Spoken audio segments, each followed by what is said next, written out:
Trade unionist and author and leading Brexiteer campaigner Paul Embery's brand new book, Despised, Why the Modern Left Loathes the Working Class, is out today. And I'm delighted to say Paul joins us now. Good morning to you, Paul. Good morning, Julia. Good morning. It's a very punchy title for a book. First of all, why do you think the modern left loathes the working class? I think because the working class, particularly working class people in some of those kind of post-industrial communities, those red wall seats that we saw collapse at the last election, often have pretty kind of traditional, dare we say, socially conservative views around particular things like family and law and order, immigration, national security, that sort of thing.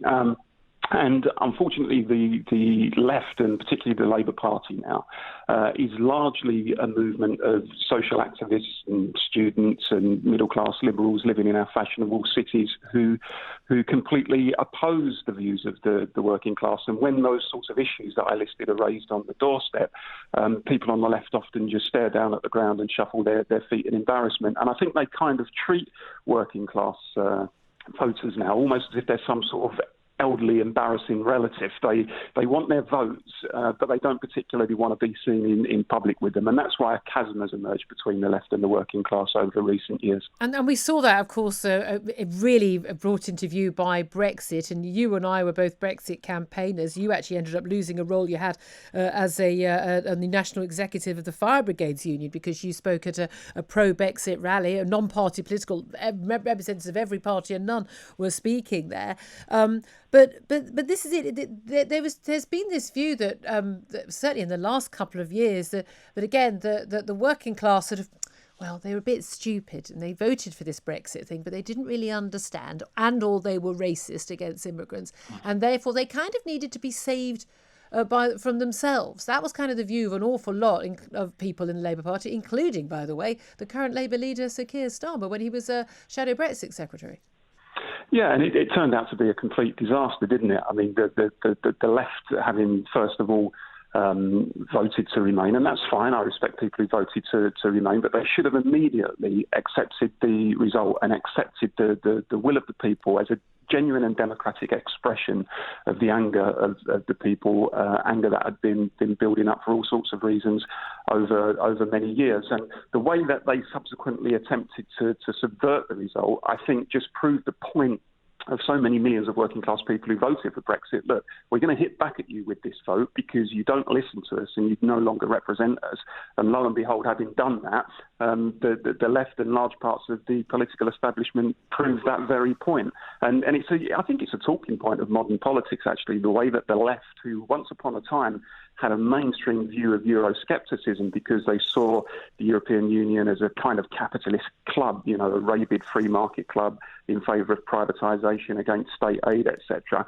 And that turned about face. And I think that the EU question, and particularly the call for a second referendum by the Labour Party, was a big part of the reason why this schism has emerged over the last few years. Yeah, indeed, and it certainly seems to be carrying on.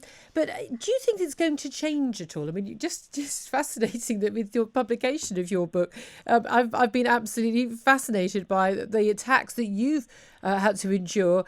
People, calling you far right, even though you've been a long-standing Labour Party member and trade unionist, partly because you're a Brexiteer, but also because you stand up for issues like things like maybe mass immigration of unskilled labour is not perhaps good for the British working class, and you stand up on issues about tackling trans activism's attack on safety of women and girls in our safe spaces, but also frankly an awful lot of the woke nonsense that is absolutely gripping the current left of this country. Yeah, and the chilling thing is that the views that not so long ago were regarded as mainstream in this country, and in fact in some cases just conventional wisdom, have now almost effectively been outlawed and banished from the public square. And I think that, again, that kind of authoritarianism, that attempt to choke off debate and to silence people and to cancel people who dare to kind of express an unfashionable political or moral opinion, again, the sort of phenomenon that's been largely driven by the left, is again part of the reason why millions of working class people have fallen out of love with the left, and they feel almost like museum pieces in their own country. And I think the frightening thing is that where once upon a time people, if they disagreed with you, would say, I disagree with you, more often than not these days they say, you mustn't say that. They think by claiming offence, that's a clincher in debate. I'm offended, this debate should go no further. Well, that kind of attitude is what has led to the sort of political earthquakes we've seen in this country over the last few years, because people are sick of it. And until the left accepts that it needs to get back in touch with people and allow them to express their views and have a genuine debate, it's not going to win those people back. Do you think the Labour Party, as it's currently constituted, with or without Jeremy Corbyn inside, but with Keir Starmer as leader, do you think they are able to do that, able to coax working class voters back? We know now more working class people vote Tory than vote Labour. I'm very much of the view as someone I'm genuinely a floating voter. I've voted for many different parties over the years. My vote is up to grabs for people I think are going to be best at running the country. I'm not sure I always get it right, but there we are. But for an awful lot of people, it's really important that we do have a viable opposition because that gives us voters the best choice at election time. Do you think that Keir Starmer's Labour can offer that opposition that choice? I think there's a mountain to climb. I think Starmer's had a steady start. I think he realises that the messaging needs to change if Labour's going to win back those red wall seats. That's why he's been kind of pushing the buttons about family and patriotism in some of his speeches since he was elected. Those dirty words. Well, dirty words on the left, certainly. But the reality is that there is no route back to power for Labour that does not pass through those red wall seats that they've lost and seek to win the hearts and minds of people in them. And the only way they're going to do that is shifting their language. And that means relegating, the things it's obsessed with, things like, LGBT rights and gender identity and climate change, migrant rights. I'm not suggesting for a moment those issues are not important. They are.